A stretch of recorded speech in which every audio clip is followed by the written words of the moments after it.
Assalamualaikum warahmatullahi wabarakatuh. Pada kesempatan kali ini, kami akan membahas tentang kesiapsiagaan bela negara. Sebelumnya, izinkan kami memperkenalkan diri.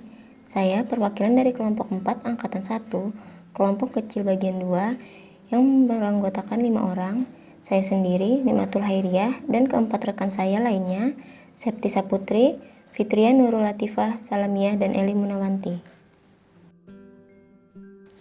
Kesiapsiagaan bela negara merupakan suatu keadaan siap siaga yang dimiliki oleh seseorang, baik secara fisik, mental, maupun sosial, dalam menghadapi situasi kerja yang beragam yang dilakukan berdasarkan kebulatan sikap dan tekad, secara ikhlas dan sadar disertai kerelaan berkorban sepenuh jiwa raga yang dilandasi oleh kecintaan terhadap negara kesatuan Republik Indonesia, berdasarkan Pancasila dan Undang-Undang Dasar tahun 1945, untuk menjaga, merawat, dan menjamin kelangsungan hidup berbangsa dan bernegara.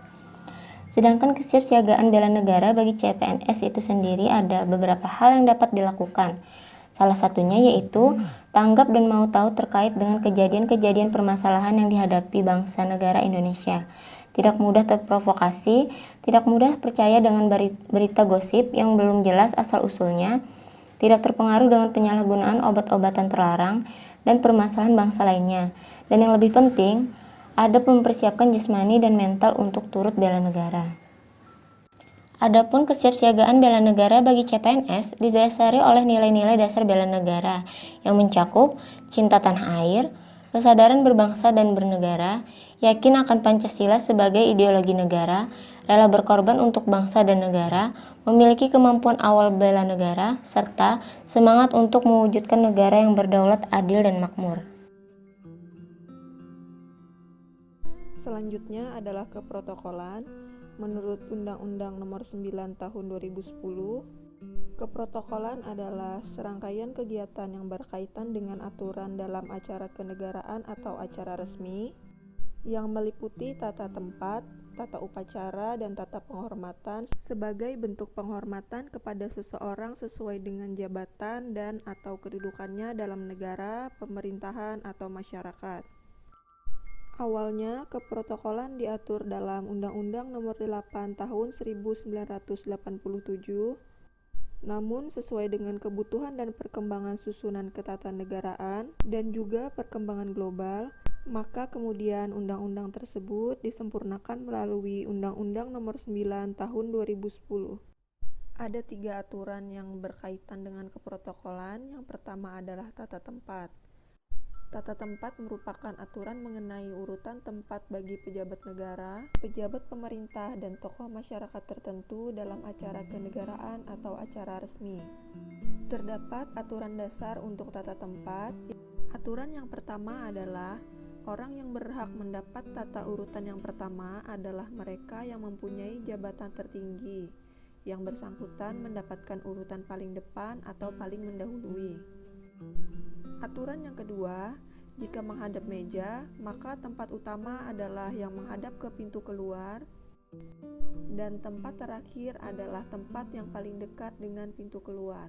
Aturan yang ketiga, jika berjajar, yang berada di sebelah kanan dari orang yang mendapat urutan tata tempat paling utama, dianggap lebih tinggi atau mendahului orang yang duduk di sebelah kirinya. Tata upacara. Tata upacara adalah aturan melaksanakan upacara dalam acara kenegaraan dan acara resmi. Tata upacara terbagi menjadi 2, yaitu tata upacara bendera dan tata upacara bukan upacara bendera.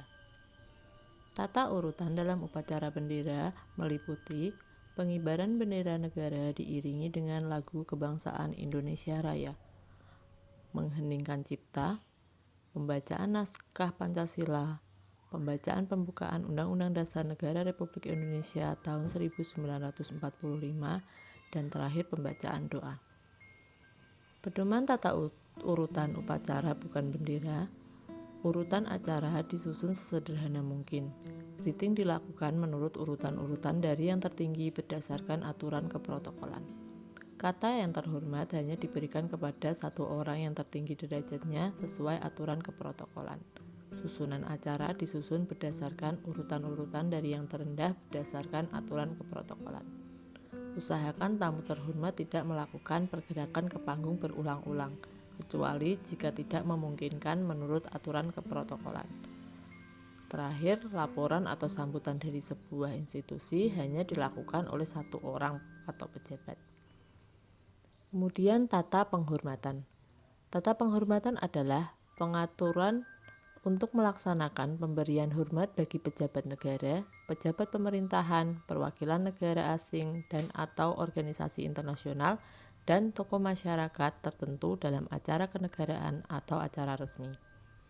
Dalam acara resmi, pejabat negara, pejabat pemerintah, dan tokoh masyarakat tertentu mendapat penghormatan berupa pemberian tata tempat, penghormatan bendera negara, penghormatan lagu kebangsaan, penghormatan jenazah bila meninggal dunia, dan pemberian bantuan sarana dan prasarana yang diperlukan.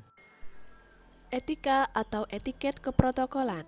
Etika keprotokolan adalah bentuk tutur, sikap, dan perbuatan yang baik dan benar berdasarkan kaidah norma universal yang dilakukan secara sadar dalam tata pergaulan yang berlaku pada tempat, waktu, dan ruang lingkup serta situasi tertentu untuk menciptakan komunikasi dan hubungan kerjasama yang positif dan harmonis baik antar individu, kelompok masyarakat, dan lembaga atau organisasi maupun antar bangsa dan negara.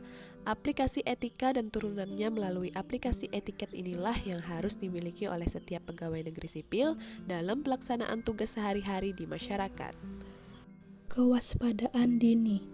Definisi kemampuan kewaspadaan dini ialah kemampuan yang dikembangkan untuk mendukung sinergisme penyelenggaraan pertahanan militer dan pertahanan nirmiliter secara optimal sehingga terwujud kepekaan, kesiagaan, dan antisipasi setiap warga negara dalam menghadapi potensi ancaman.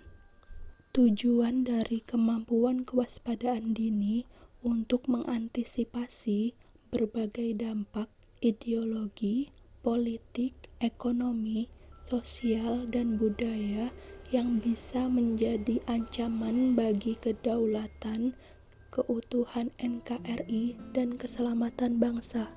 Implementasi kewaspadaan dini bagi CPNS dapat dilakukan dengan cara kesadaran lapor cepat terhadap setiap potensi ancaman, baik di lingkungan pekerjaan maupun lingkungan pemukiman, serta mendorong terbentuknya forum kewaspadaan dini masyarakat di lingkungan masing-masing atau berkontribusi pada Kominda.